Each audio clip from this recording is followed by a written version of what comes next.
What's up, everybody? How's everybody doing on this Wednesday? How many guys are new here? Anybody who's new, speak up in the chat. I want to see and hear who's new in the chat. Come on.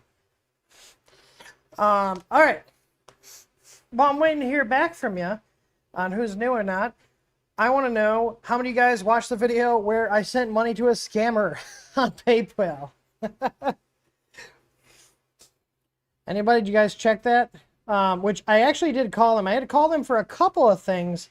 And I did update the video description for that video with a link that the PayPal rep gave me to report accounts. So if you guys see these people posting in the groups, one, if it's in one of our groups or any of the groups, report it to the admin so they can remove it. Facebook doesn't seem to give a crap. Yeah. Then, if you're also bored, message them and lead them on and try to get an email address from them, because that link in the description of the video, you can report any fraud and PayPal will get into it. You can also report it to ic3.gov. So when I called PayPal, I was checking to see if they could close it out right away, since it's clearly a scam, even based on the messages. But they said they actually have to wait per their terms of service. So it is what it is.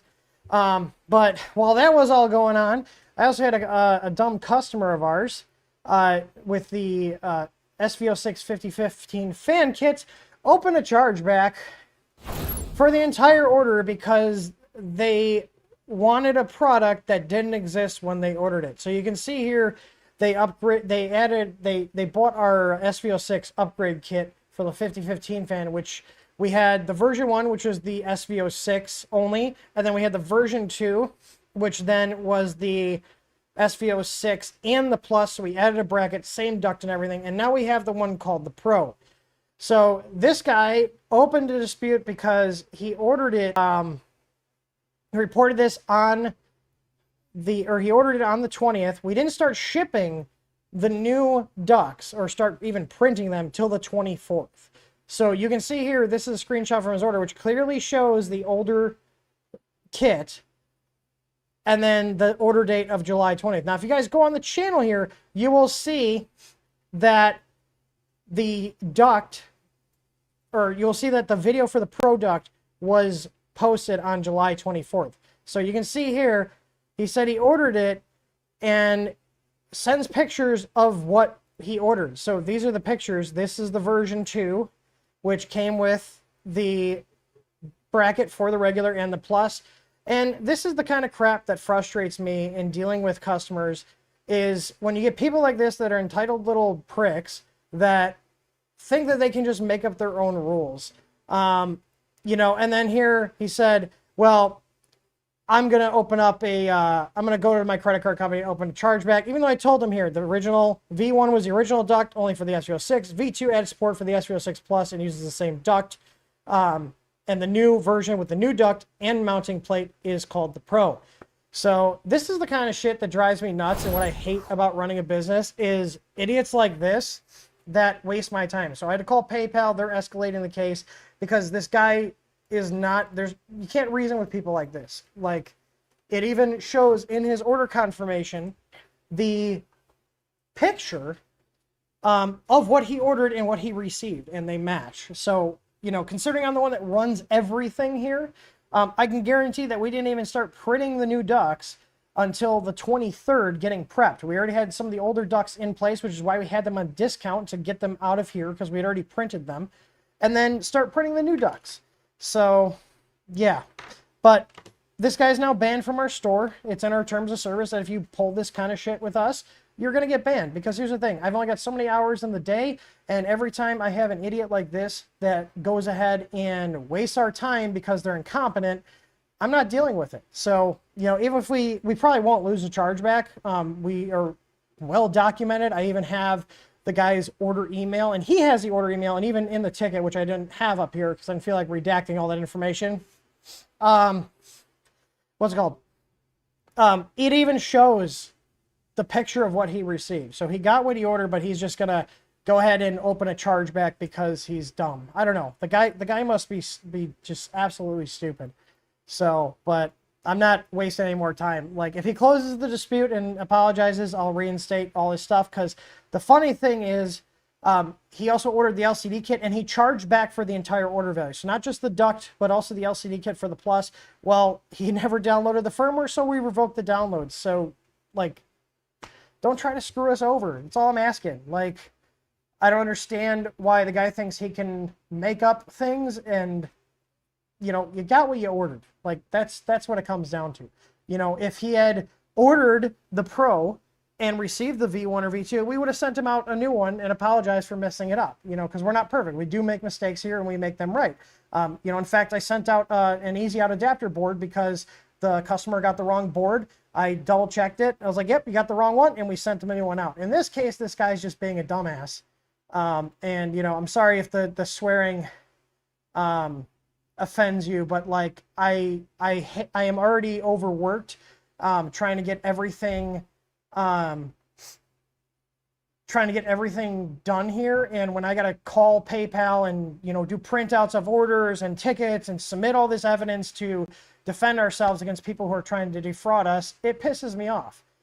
Like, you know, I hate this shit. Like, this is my least favorite part about the business, is just, like, I've said it before, and we stand by this. If we screw something up, we send you the wrong thing, a product breaks, and you're within the warranty period, and hell, even outside of the warranty period, we try to take care of people by the very least giving them discounts on stuff. Like, if we screw something up, we will make it right. But if you're going to go ahead and try to make your incompetence our problem, we don't do that here. Like, it pisses me off. And, you know, when I'm working, you know, 14 hours a day, trying to get everything done around here, trying to make sure the company stays running, trying to make sure the products are getting worked on, we're coming out with new stuff, we're improving existing things, and then I gotta, you know, take an hour out of my time or out of my day to call PayPal and defend ourselves against someone who's just an idiot. It kind of ruins the day for me, to be honest. So, yeah, so that's what I was dealing with literally right before the stream started. I was on the phone with PayPal. So, and they're escalating it. But, you know, it's what's it called? So I told him, I said, if you can close the dispute, I can lift the ban from the website, reinstate the download. You also disputed for almost the entire order amount, which pulled those funds from our account. If you do not close the dispute, then the ban and the download revocation will stand, and you agree to this in the terms of service. It's in our terms of service. Go ahead and read it. So if you open a chargeback against us, that's fraudulent. Like, here's the reality. If we screw something up, we make it right. It's that simple. But when people want to start making up their own rules and trying to essentially bully us into getting what they want when they're either incompetent or they screwed something up, like, we don't do that. Like, it's not fair. You know, we you know, I try to treat people how we want to be treated, you know, and I've messed up stuff when I've ordered things. I've, you know, read things wrong or whatnot, and it's like, oh yeah, that was my bad. Okay. You know, but, like, Jesus. Anyways, what do we got for new stuff? Oh, I do have something fun to show you guys. So, Apollo sent me a hardware kit for the Nerf blaster, and this is what I was printing. Remo does not like it. So, Comet doesn't care. You want to chase the darts? I was getting him at one point. He was chasing the darts across the yard. If I could get you to bring him back, that would be a great skill. Yeah. So, this is the Cynthia blaster, and so Apollo, aka his real name's Tony. He's probably in the chat. He usually lurks. Maybe he'll perk up. Bought me the hardware kit because he's really into the Nerf blaster. So I had to print all my own parts. I did the green here in a roll of coax neon green that I had, and then I did their plum purple, and then I got Polymaker for the black.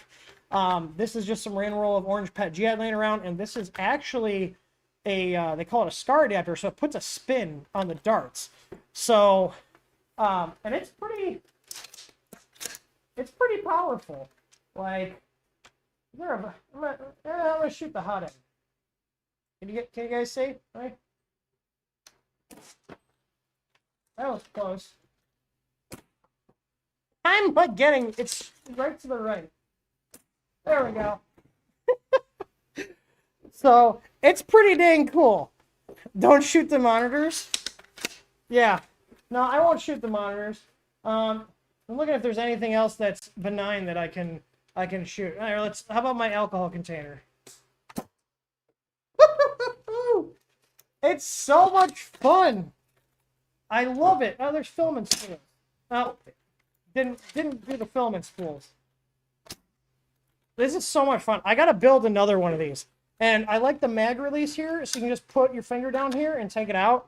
I don't know where my other mag went. I had it somewhere.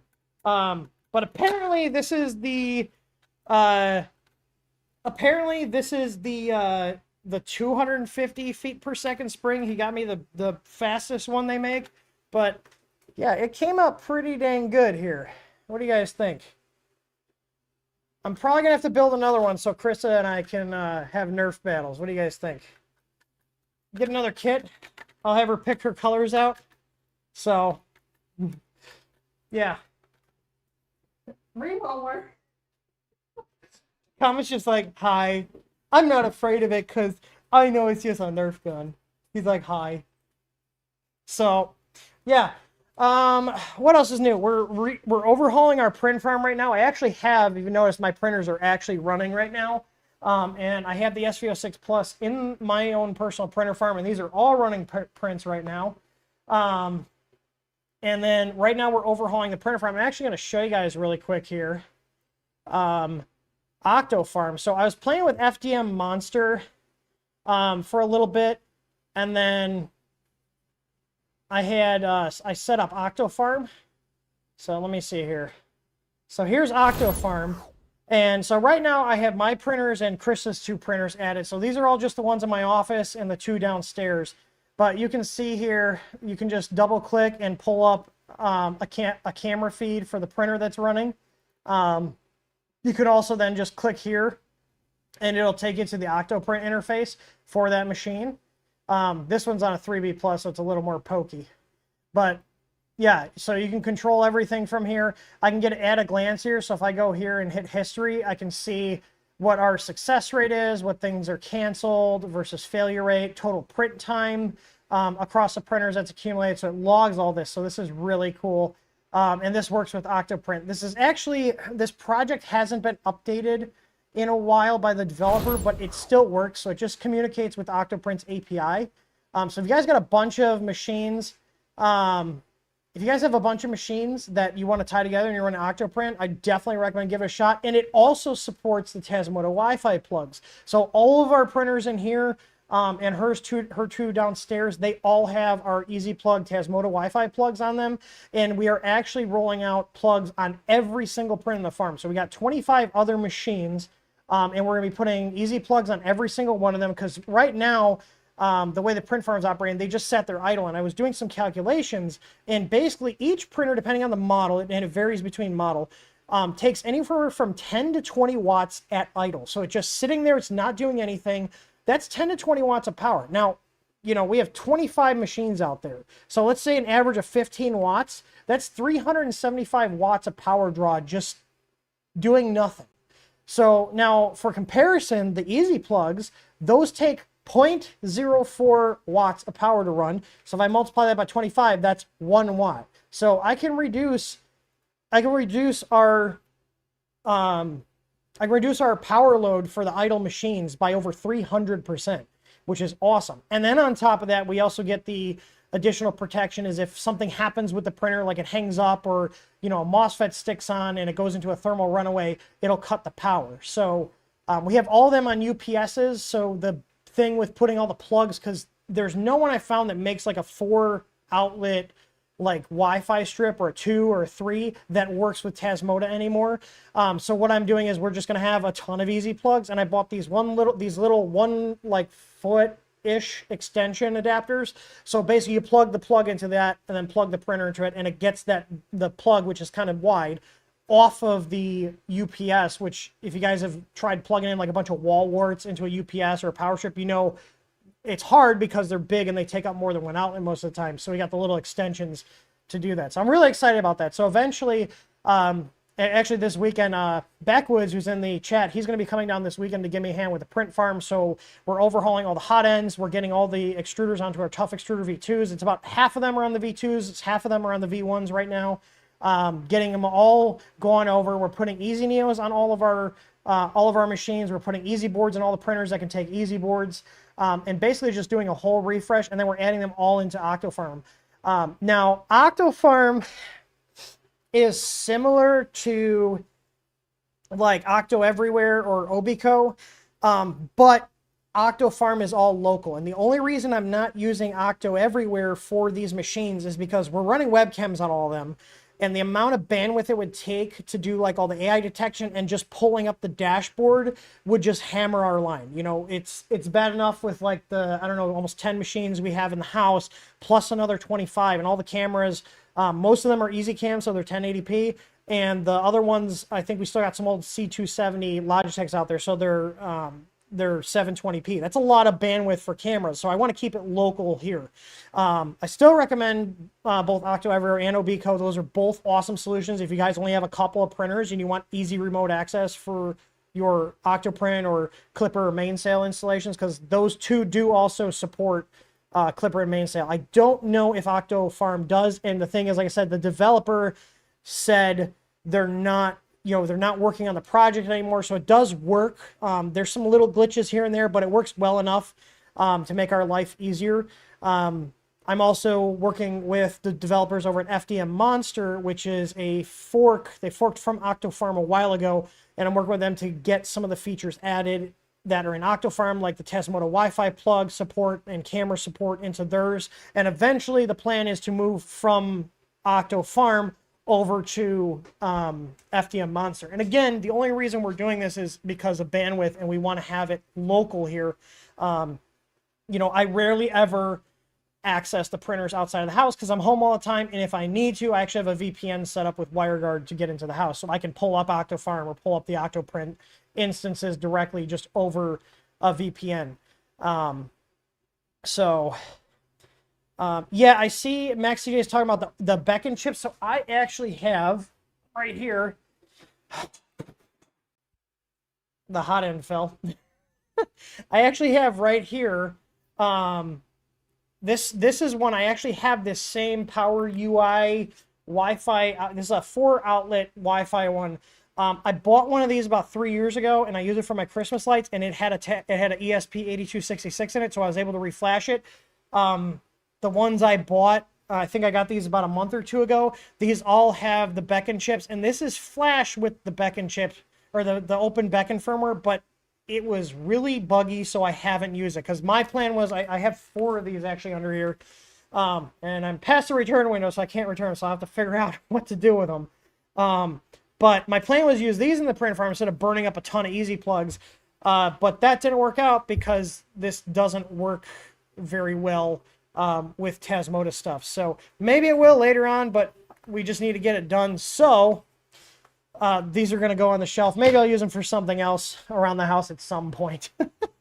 So anyways, I'm trying to think if there's anything fun. Oh yeah, we got the KP3S Pro S1. That's a freaking mouthful to say.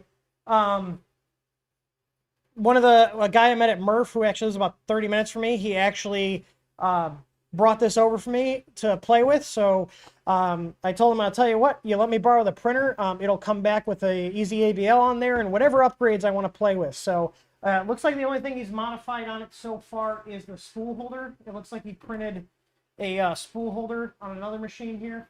Hi, Comet. Are we being needy? Hi, Comet. Here we go. Is this going to be a thing now? You leave me alone when I'm working, but then as soon as I'm talking, he's like, you have to talk to me, Dad. Anyways, let's get into the questions. That's what we're here for. The bot is working. So you guys need to post your questions. So post your questions so the bot will pick them up. You got to put !Q in front of your questions. So, and then the bot will pick them up. All right. So let's see. He is a good little dummy. Are you a good little dummy? Yeah, you good little dummy. I'm giving him booty pats. All right. Hi.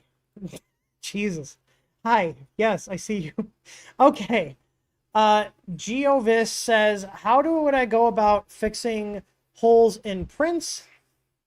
Holes are usually undersized. horizontal expansion works, but in certain models can cause defects to show up.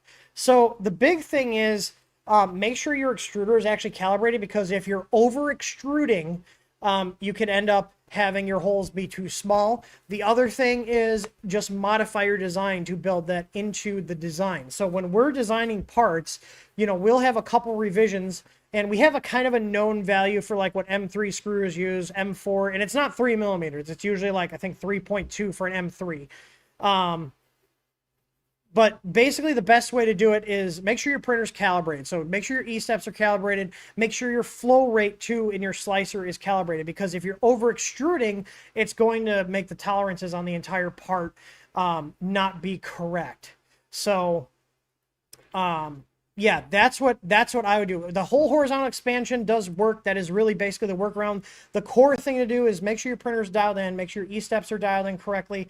Can you not breathe into the microphone? I'm sure they want to hear panting. Make sure your E-steps are calibrated. Make sure your flow rate isn't set too high or too low. So basically, if you're under extruding or over extruding, that's also going to skew the dimensions.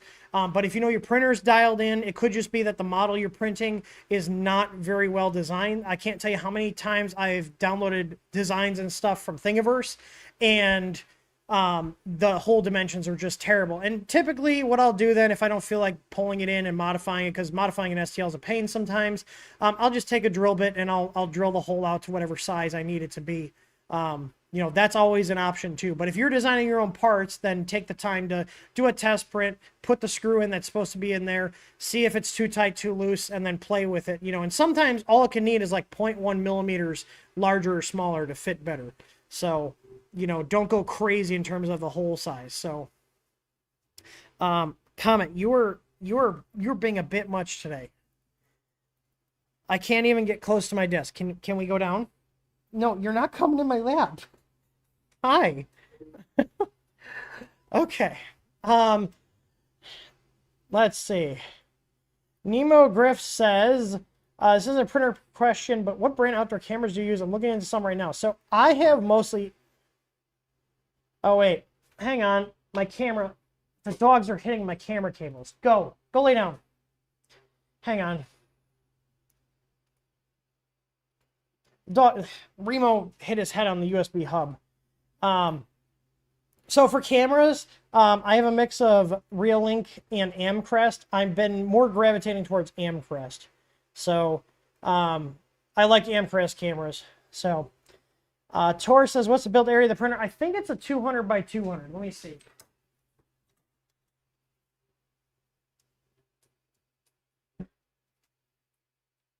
So the physical plate on the printer is 210 by 210. But I think someone said it's 200 by 200, which sounds right. Usually the beds are a little bit bigger than your build area. So,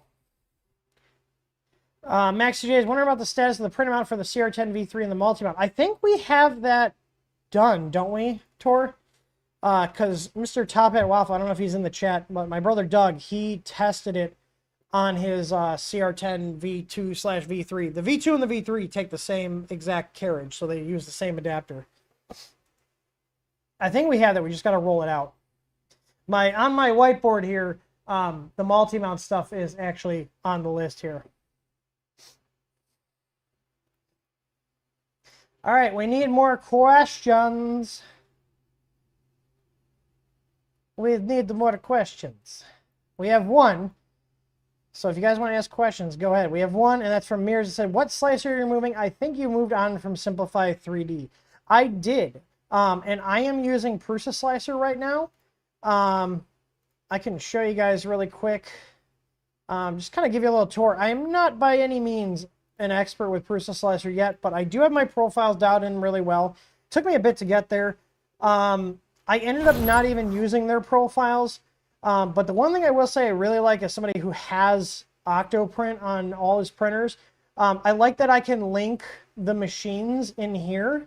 I can link a printer like profile to a physical printer, so I can like put a file in here. Let me see here. I can put a file in here. Let me just drop one in.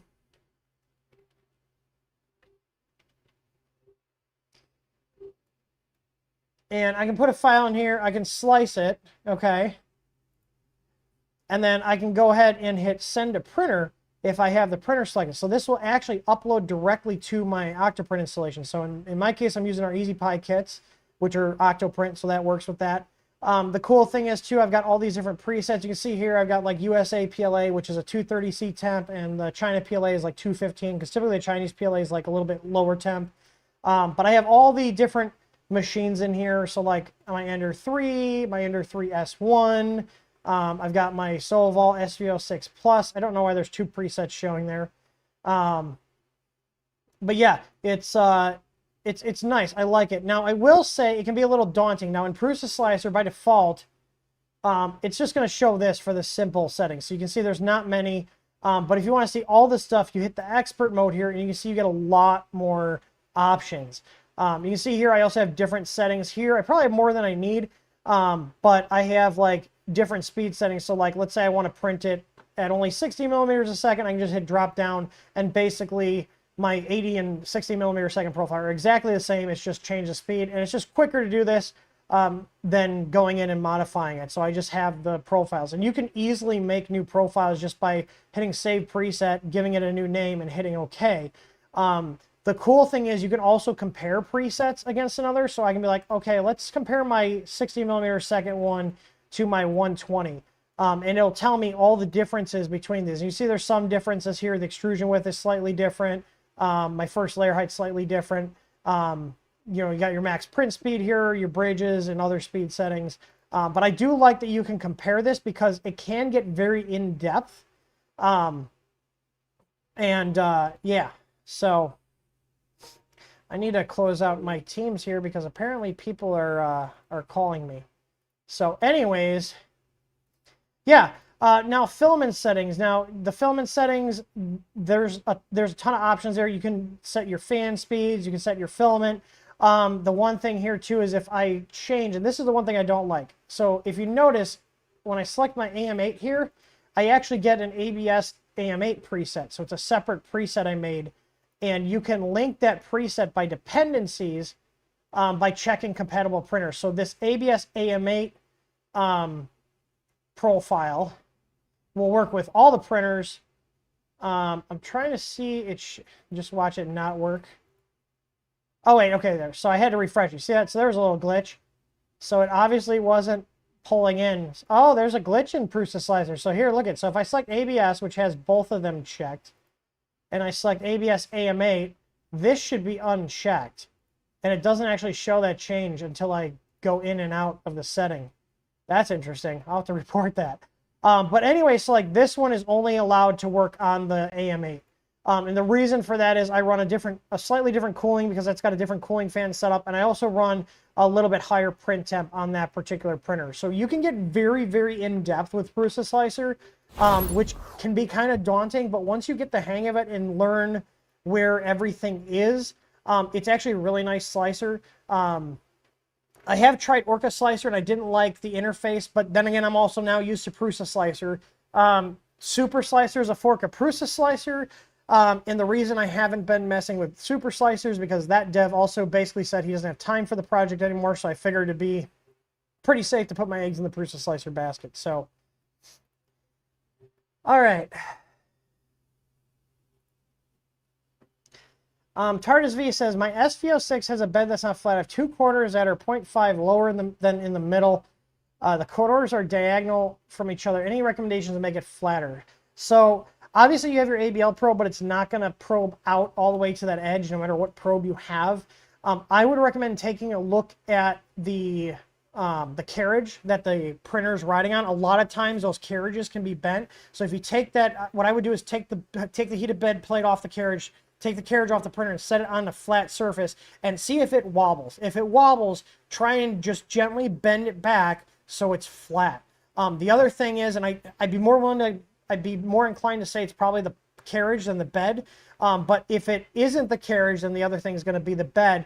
And basically, if you just work it, I've done this before with other carriages, you kind of put the edge off of the surface that you're working on and kind of just bend it a little bit. Don't go crazy, just bend it a little bit, put it back on, see if it's flat.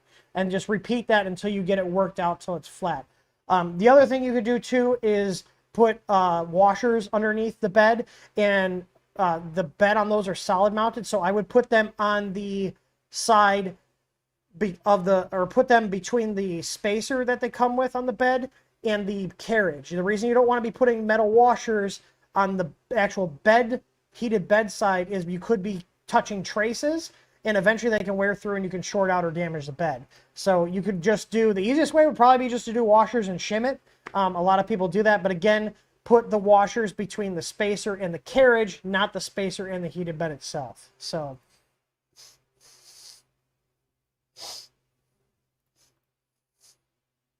all right. Justin, I said he's a practical print and made up for gutter spouts. You want to look to help hold my spouts when I mow. They're on Discord under the cult of TH3. I'm going to check that out because maybe that's something I can use. I have a couple spouts that do get in my way when I mow. Let's see here. I'm opening this up.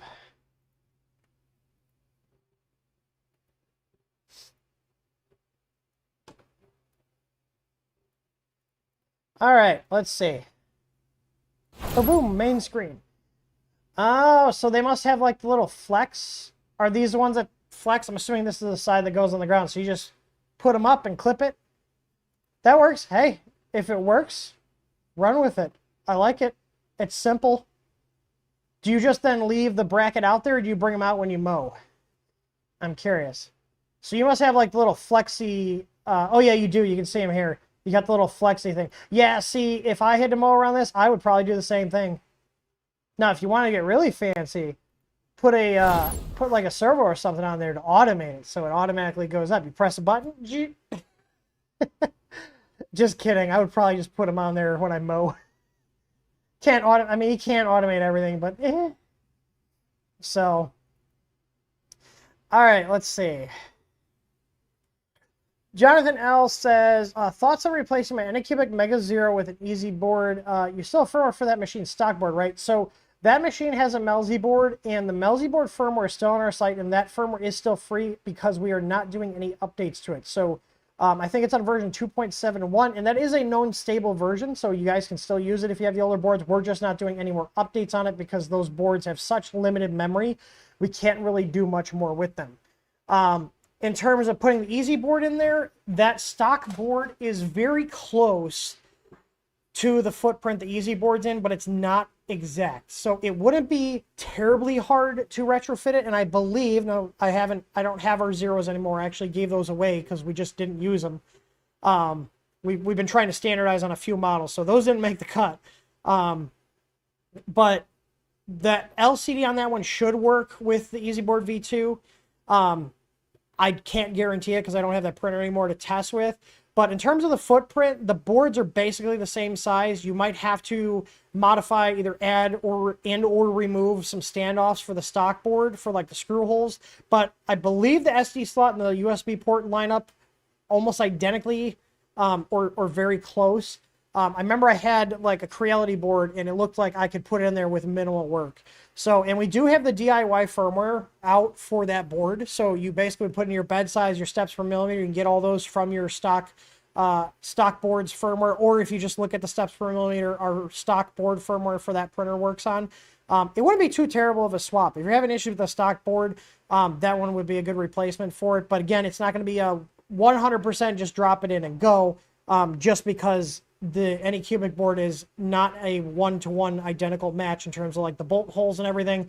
But I believe the LCD will work with the Easyboard. I think it's just a standard Melzy style LCD that Creality uses. But again, if I had it here, I would try it out, but we don't have those machines anymore. So, but yeah, they were decent little printers, but I had a guy that wanted them and I just got rid of them. So we were cutting down on how many machines we had, and those were not that great for ABS, which I think is why they didn't make the cut, because we were enclosing more machines, and we ended up putting our VoxLab Aquila X1, our CR20, and our Ender 3 V2. Those got put into there. So got a lot of Creality printers in the print farm. I'm getting more Solval printers though. We have 3 SVO1s. We got 2 of the originals and 1 of the pros out there. So, and once the LCD swap, the Pro is basically like the original. So, all right, do we have any more questions? Did I accidentally close out my question thing? I did, but there's no questions in it. Come on, guys. You guys gonna give me an easy stream today? I get to wrap up early.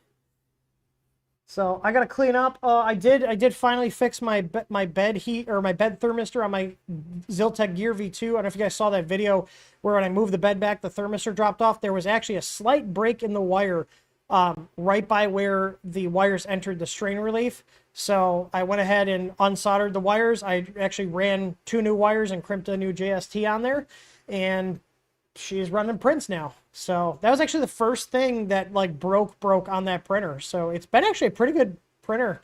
I don't know if they still sell it, but it's been a pretty good one. So let's see. So like I said, I got Ender 3 V2 S1 Pro. I'm using a CR Touch, BL Touch, and EasyBL. Every bed is not flat. Yeah, they're not going to be flat. The worst is the S1 Pro. Any advice to fix it? The short answer is there's not an easy way to do it. The best way to flatten out the beds would be taking it off the printer, and I'm not gonna say use a hammer, but like, I don't know if a piece of wood will work. I've flattened out beds before, and I believe I used like a piece of like pine with a mallet and then kind of worked the bed on a table, but honestly, like, it still wasn't that great. The reality is with these cheap printers, you're going to get beds that aren't flat. There's no cheap way to get a really flat bed, because if you want a really flat bed, you're going to have to go with something like a Mike 6 plate, and then you're buying the plate. Either you're having it custom made, or people that have it, they're usually over $100 because it's not cheap to make flat beds, which is why these beds aren't flat. They'd be like half the cost of some of these printers or more. But then if you're replacing the plate, you also then got to get a heater. So you're buying a plate and a heater, you're easily talking $150 to $200 or more, depending on the size of the machine. So, yeah, I totally forgot that. Yeah, Tiny Machines, they had a frame and a press to flatten them out. I don't have an easy way to do that. I just use the ABLs. I tune my ABL settings, add more points if I need to, change my, edges and stuff, and use it that way. But there's no cheap way to get the bed flat, and there's no easy way to flatten out the existing beds. Because the other thing too is typically these aluminum beds are from like rolled aluminum, and just as they heat up and cool down, they're gonna want to warp. Which is one of the reasons I recommend people just take a new bed mesh. You do a G29 every print, because at a certain point, it's gonna change its geometry. Maybe after 10 prints, it's not going to change much, but after maybe 50 or 60 prints, you're probably getting some more warpage or different amounts of warping in different areas than it was when it first took the mesh. So, what's in the Sunlu box? There's nothing in there. I just set that up there for now because I'm not using it. I use that when I'm printing nylon. And apparently there's a new version of that Sunlu box that has a fan in it. So, yeah, 30 squares. I gave out a flatbed. EasyL makes it good enough. Yep. Easy ABL makes it good enough. Yep. I mean, that's the point of the ABL kits. Like, here's the thing. You spend $50 on an ABL kit, or you can spend $150 to $200 on a new bed. I'm just gonna put an ABL kit on and be done with it. The other thing too is you can put flex plates on there. Those do help flatten it out to a point. It doesn't make it perfect, but it does help, I have noticed. So, Backwards Tinker says, after a PID tune, the bed on my SV06 still overshoots. I've tried multiple times to PID tune. What would cause this? So, beds are a pain to PID tune.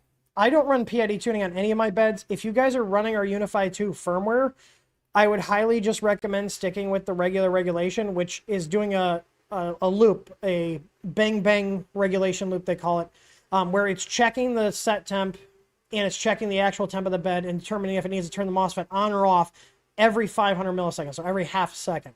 So that's what I use on all of our beds. Now, when I had the stock Marlin settings, which was 5 seconds in the firmware, there were cases where the beds would be changing geometry because it was dropping enough temperature and then heating back up that it would cause artifacts in the prints. But I found that the 500 millisecond loop that we have in our current firmware is good enough to get really good regulation, like within 1 degree. If your bed is within 1 degree, you're fine, leave it. What was my favorite question ever asked in a stream? I honestly don't know, because I'll be honest, I don't remember most of the questions. Jonathan Barr says, have a look at the SVO5 if you have one, and I do not have the SVO5. Is that the one that looks like the Ender 5? I see Mir said he has an SVO5. Has there not been enough interest to configure the software for the machine? This is the first time I've heard anybody talking about the SVO5 since the SVO5 came out. And if you are in the area, if you guys are, you know, basically what we're doing, if we don't have to buy printers, we're going to avoid it. Like the super popular models, we'll buy them. Obviously, it's worth our time to do that. But like some of the more niche models like these, I mean, I guess they're getting popular-ish. If we can borrow someone's printer for a while, that'd be great. You know, and the benefit is you'll get back a fully assembled, tuned, built printer with upgrades, because I'm going to leave whatever upgrades I put on there and design for the support on there. So if you guys are near we're out of Northwest Indiana, so if you guys have an SVO5 and want to let me borrow it for a couple weeks, usually about 2 weeks is what I need, I'd be more than happy to look at it. If they put it on sale, that's also the other time I'll usually bite on buying printers. So I think the biggest regret in terms of printer purchases was the Ender 7, because I paid like $700 from that, or for that, and then they cleared them out for like $250, which that's a damn good deal for that printer.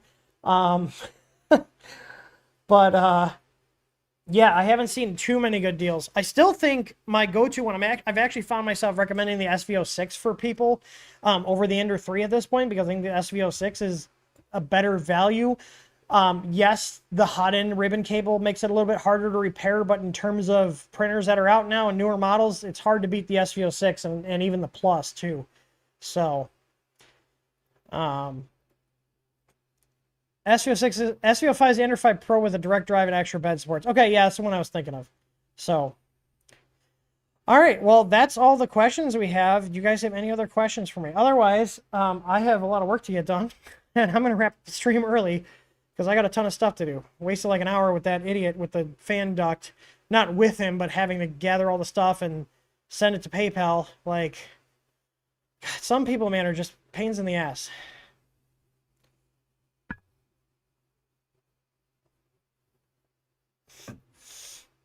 3D experiments. I'm printing corner braces for my lactailers. Any recommended gluing or adhesive for gluing PLA parts?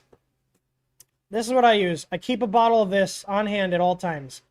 I will give them a shout out. We don't have an affiliate link, but put a note in your order if you guys order from them. 3D Gloop. I think it's just 3dgloop.com. I order directly from them. Just put like Tim from TH3D sent me. I know the owner over there. His name's Andrew. He's a cool guy. This is awesome glue. And to be honest, I've used the PLA glue with other materials and it works well, but they do have other formulations that work best. So they have like PLA, PETG, and ABS. I keep the PLA stuff on hand. I have used their PETG, but yeah, they're awesome. Nerf demo. You're a little late to the party. Also, I don't know where all my darts are, and I don't know where the other magazine. Oh wait, the other magazine's over here.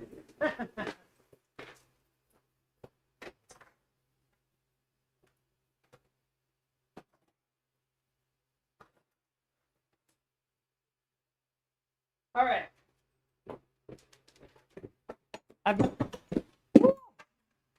My big flashlight fell. I put a Cali Dragon on top of the benchy there. We got a full magazine of fresh darts.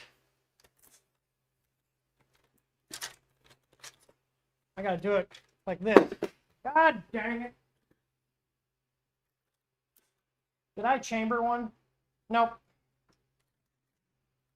Let's see. Can I get the Cali Dragon off? Close. Damn.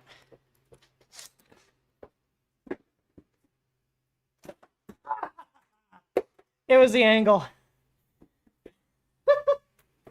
This thing's awesome. What other stuff can I shoot at? Die, spool! Woohoo! That dart just exploded. Yeah, they're awesome. I'm gonna have to. So I was thinking about just getting a cheap Amazon red dot with a laser on it. I think it'd be funny, like just a really crappy red dot. So Backwoods, how excited am I to deal with you this weekend? I am excited to see you. That'll be fun. Josh is asking, what enclosure do I have? Loving the upgrades I got from loving the upgrades I got from you. Well, I appreciate the support, and that is from 3D Upfitters. They're the only one I know that makes one for that printer. It's like $350, almost $400. Yeah. No, I definitely need to put a sight on it. I'll sight in. I will say on the Nerf gun, this little adapter here that basically like kind of does like rifling. It puts a spin on the dart. It does help a lot with the grouping. So it's a lot of fun. So, all right. Would I stock them? What am I stocking? What are you asking if I'd stock them? Hi, Comet brought me a ball. Come on, we're at the end of the stream. You can be annoying. You see the ball? Can I have the ball? Can you drop it? Can you drop it? You're just showing it to me? Can you drop it? Drop it. Comet. Drop it. No, you don't listen. Your brother listens. What is my way of calibrating new filament? I don't. My whole thing is I should be able to load a PLA, and aside from maybe changing the print temp based on, you know, what brand it is, I shouldn't have to change much of anything. If you're having basically all your filaments should be within tolerance. All good filaments these days, like everything we sell, is all like plus or minus 0.03. I have actually never printed a temp tower. I have only calibrated my extruder with like the E-step calculator, but I do not get as anal as calibrating for each filament. And you know what? It works. I mean, our machines are very well dialed in. But yeah, if you're having weird print quality issues, I would get the calipers out and see if the filament you're printing is out of spec or not. That's going to be the biggest thing. So, Chemical Artist is asking, thoughts about the BeagleCam V2. I didn't like that BeagleCam V1. That's one of those like Chinese printer controllers with a camera in it, right? You guys should know I'm not a fan of that kind of stuff. I'm gonna look this up. Yeah, Mintian. I'm not putting stuff like that on my network. Nope. Not doing stuff like that. I like to have my stuff local. So, and also I'm pretty sure that's all closed source stuff. So, all right. Josh said, good lord, thanks to inflation, they're up to $540, no options. That's crazy. I paid like $350 for mine, but I bought it before the human malware.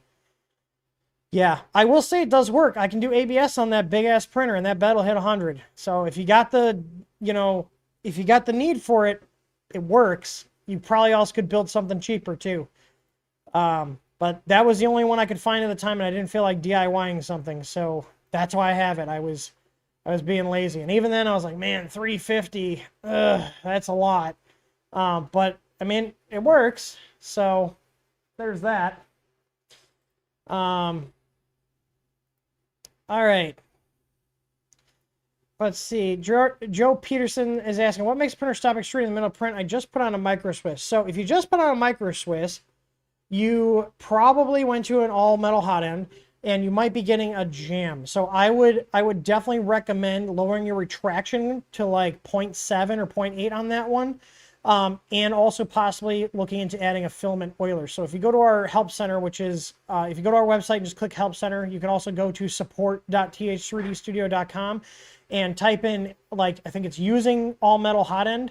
There's an article called using your all metal hot end, and that has tips and tricks for using an all metal hot end. It's really common for people to switch to an all metal hot end and start getting jamming, especially with PLA, because PLA likes to stick to the all metals. And the biggest thing you can do to avoid that is lowering your retraction. And if that doesn't work, then switching to adding a filament oiler, which is just a little thing you can print. If you can't print it, you can just, wing it by putting a little piece of sponge around the filament.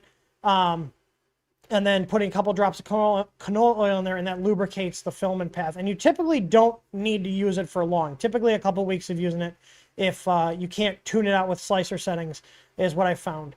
With a lot of the newer heat breaks and stuff, our stuff and other brands, I haven't found the need to use a filament oiler. Back when, you know, the all metal heat breaks were kind of a newer thing, and the polishing on the inside wasn't that great. I had it happen more often than not, and the oiler took care of that because it basically puts a nice coating on the inside of the heat break, and in the melt zone, it'll kind of like coat it and make like a non-stick coating, kind of like how cast iron does. So,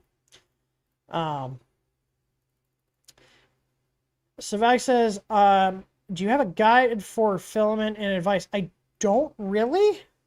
The thing I would say is if you guys haven't joined already, check out our Discord server. That's a really good place to post and get help with your printer in general. And there's no fee or anything to use that. That's completely free. We have different sections for posting looking for help, and there's also probably stuff in there already that answers your questions. So if you guys are looking for stuff, definitely check out our Discord server. There's chat rooms and stuff, there's voice hangouts, and there's also forums where you can search and post your own topics if you need help. So yeah, Apulo, aka Crotchety, he is one of our moderators there. I met him, he was one of our customers, but we've become friends over the years. I think I've known him for what, like 4 years now, if not more.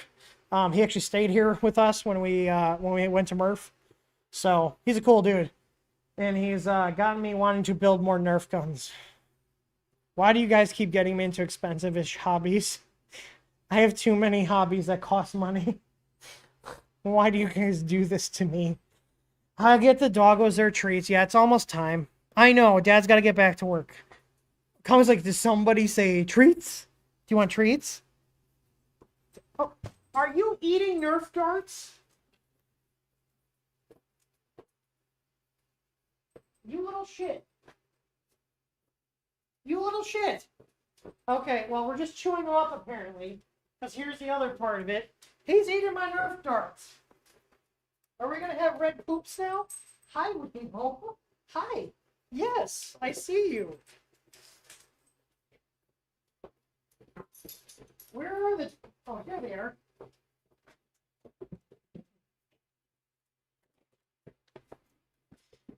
Comet had a dark treat. Yeah, apparently.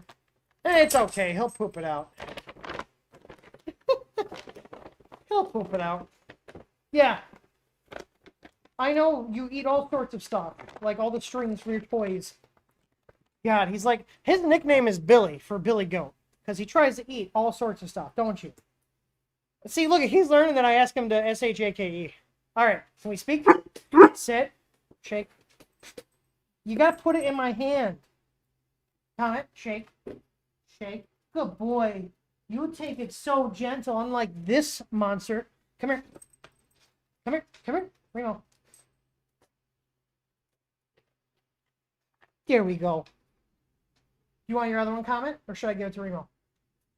Come here. Up. Come here. Good boy. Look how gentle he takes it. No, he got, good dog slobber on my... Oh, he got my glasses. Dang it. He got my glasses. Also, if you guys like the shirt I'm wearing, you can get these in our store. They're awesome. It's my Clippy shirt. Whee! Don't sue me, Microsoft. Please don't. Alright. As much as I love sitting here shooting the shit with you guys, I've got to get back to work. So, anyways, also, if you guys are in the Northwest Indiana area and you're looking for an entry-level job, we have an entry-level job. It's basically just the shop tech, we call it. You just do whatever needs to be done in the shop, helping out with product packaging, basic QC, helping pick orders, that kind of stuff. So, if you guys are looking for work, we are accepting applications. Oh, I was looking at the other arm. He got me good there. So, I'll answer the last question, which Tomio, do I like the Sunlube box? I think, well, he said I like the Sunlube box. I think he means, do I like it? I do like the Sunlube box. It works great. And apparently, like I said, the new version has a fan in it, which makes it even better. So, but I had no issue with it. I'm able to print nylon very well, and it works. So anyways, I hope you guys enjoyed this stream. I will see you guys on the next one, and that will be, I don't think I have any printer streams coming up, but at the very least, I'll see you guys next week at 4 o'clock Central Time. Take it easy now.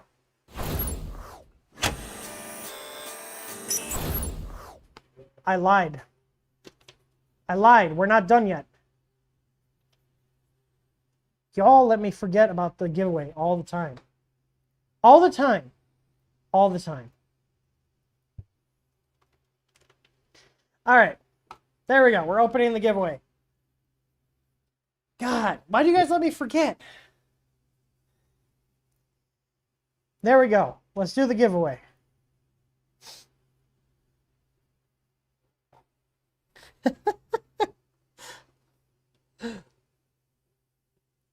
There you go. Type blaster.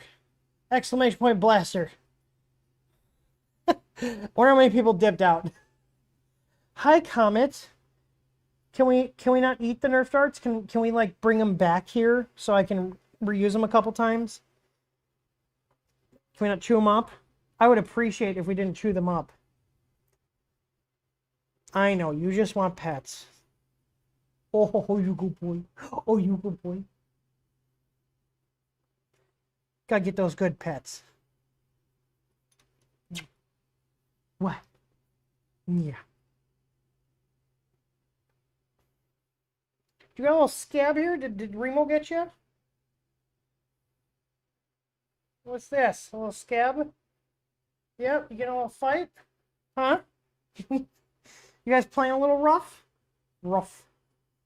These dogs play so hard. It's crazy. Like, sometimes I hear them and it sounds like they're murdering each other, and I come out there and just like, what?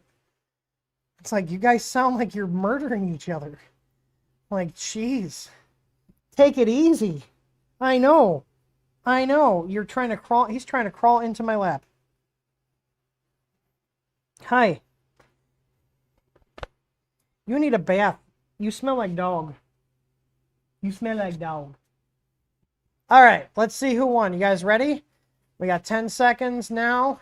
9, 8, 7, 6, 5, 4, 3, 2, 1, and picking a winner. BW's Electronics. BW's, send me an email. Well, actually, if you want, I will wait. If you want to post what your order number is, then I can pull your email from an order number. If you post an order number in chat, I can pull it up. BW's, congratulations.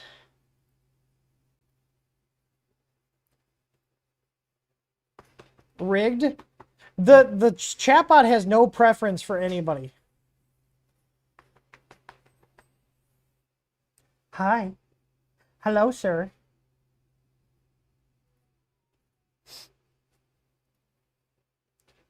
He said, hang on. Okay. I will wait. Well, I'm going to roll the outro, and I'm not going to end the stream. I will look for your order number in the chat, sir. I can leave the stream open, and you can still chat.